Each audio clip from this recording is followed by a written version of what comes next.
So guys, bago ko umpisahan ang pamontage sa test drive dito sa Supremo natin, nais ko muna magpasalamat sa dalawang nag-sponsor sa akin, ang Wear Your Art sa sticker natin at Guts Photography sa ating video cover.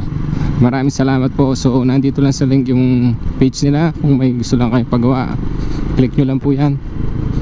So ito na po ang montage, at pagkatapos nito yung test drive naman. So what's up?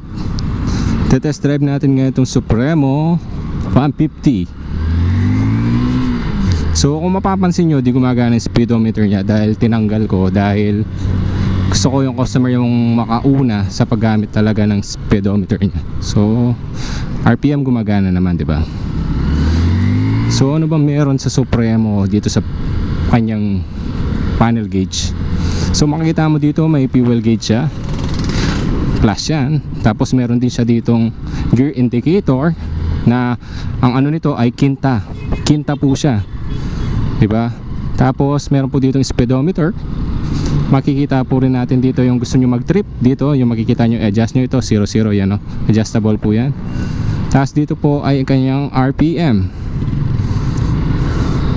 So meron din po siya dito na busino dito sa left. Dito yung placer niya po sa left and right, signal light. So yung kagandahan din po nito, may on and off po ang ilaw niya. So ano ba ang libreng meron dito sa Supremo? Meron po siyang libreng double shock. So okay na okay po, di ba? Hindi na kayo bibili sa market pa ng kanyang double shock.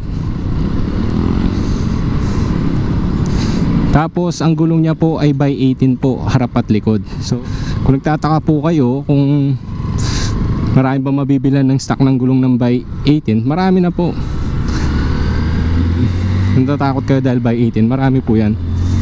Kagandahan talaga sa Honda, ang makina nila napakatahimik. Yan, parang di ka man umaandar eh.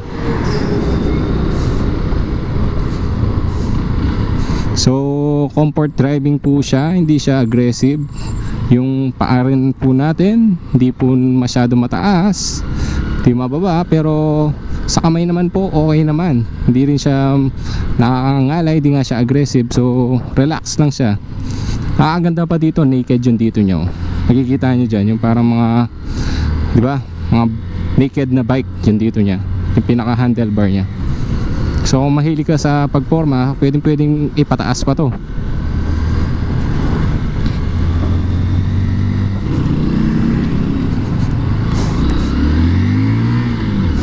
Saka ang kinagandahan ng bagong Supremo na to ay ang kanyang design ay sticker, ay makikita nyo na kamukha na siya ng Acero na TMX 155, yung mga nauna, di ba?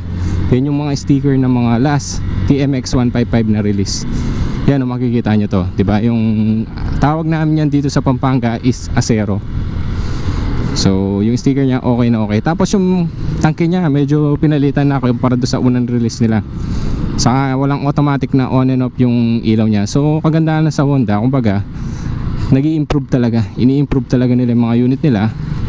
Saka pag nilabas nila, kumbaga solid na, di ba? Maririnig nyo yung makina niya, napakatahimik po nito. Sobrang tahimik lang ng Supremo 150. So kung nagtatanong kayo kung may re-release pa bang TMX 155, malamang sa alamang malabo pa po. Dahil itong TMX Supremo ay ito na po talaga yung pinupush nila ngayon.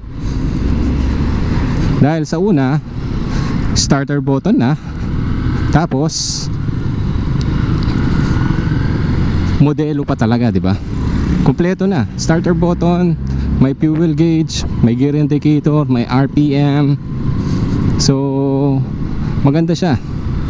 Tapos yung mga ilaw niya is halogen po, hindi pa po LED, no?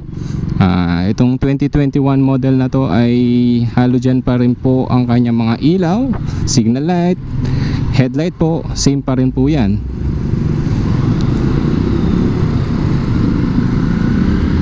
Ang masasabi ko lang sa Supremo talaga ay napaka-relax at napakalambot ng mga shock ng Honda. Talagang pag naglabas sila ng mga, yung suspension nila napakaganda talaga. Sa alam naman natin ng Honda, di ba? Japan talaga. Yung clutch din ng Honda Supremo ay napakalambot. Even na cable pa lang siya, malambot po. Di po siya nakakangalay. Tapos yung side mirror niya rin po, medyo okay na okay. Ang gandang tignan. Di po siya oldies, pero talagang modelo-modelo na yung Supremo ngayon.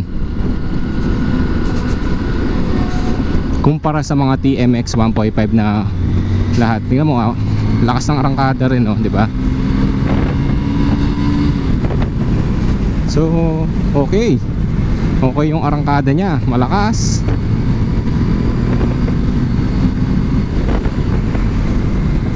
Maganda pa rin ang arangkada niya.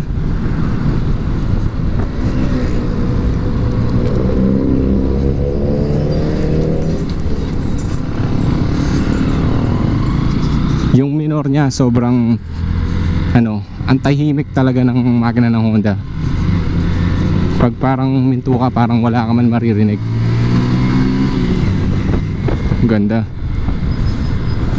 So para sa akin, pwede rin siyang pan-tricycle, pan-single.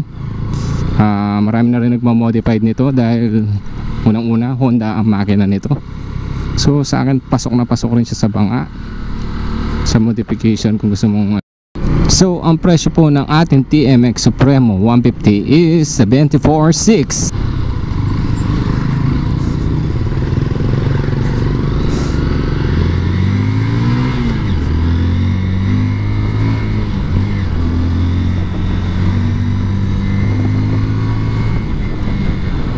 Yung brake niya is a drum brake pa rin po, harap at likod. So far so good.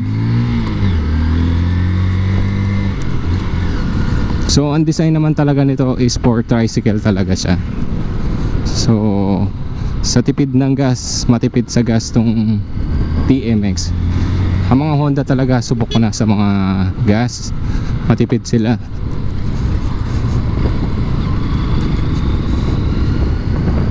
Kagandahan pa nito kahit medyo rough road. Ang ganda ng suspension niya, oh.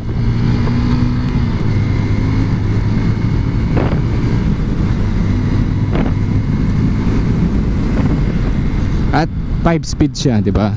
Yun yung maganda dito. So kinta na siya. So hindi ka mabibitin talaga. So maraming salamat po pala sa mga nakasubscribe na sa akin.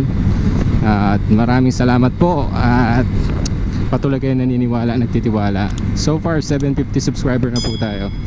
Tulungan niyo po ako ma-reach yung 1K subscriber, diba? Maraming salamat po. So dito ko na lang tatapusin ang vlog natin, no? About sa ating TMX Supremo 150 na napaka-smooth gamitin at swabe talaga. So maraming salamat po ulit sa mga nag-subscribe at magsusubscribe po. Tulungan nyo po ako ma-reach ang 1K subscriber natin, diba? Kung nagustuhan nyo po itong video to, pwede po kayong hit nyo yung like button. At kung gusto po kayo, may gusto po kayong i-vlog sa akin, pa-review ng motor na kaya ko naman, pwede naman po dyan sa comment section. At may katanungan po kayo, magtanong lang po kayo dyan sa comment. So dito ko na lang po tatapusin. Maraming salamat. Ito po si Soy T. RS po sa inyong lahat. God bless.